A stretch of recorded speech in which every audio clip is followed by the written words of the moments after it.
आपण आता पॅनलची थर्मोग्राफी करतोय। थर्मोग्राफी म्हणजे केबल कुठल्या गरम झाल्यात का, या एसीला सर्व गेलेल्या आहेत डगमध्ये वगैरे, तर कुठला गरम आहे, त्याचं टेम्परेचर किती आहे, काय बर्न झालेत का ते चेक करतोय।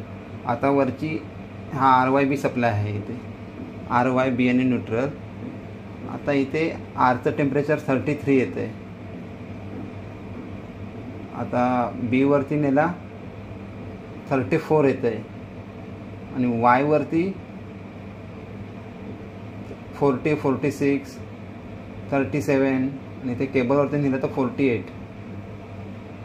हे तुम्हाला दिसेल इथे, म्हणजे ही केबल थोडीशी लूज असणार आहे किंवा याच्यावरची लोड जास्त असणार आहे, त्याच्यामुळे इथे गरम होतं आहे।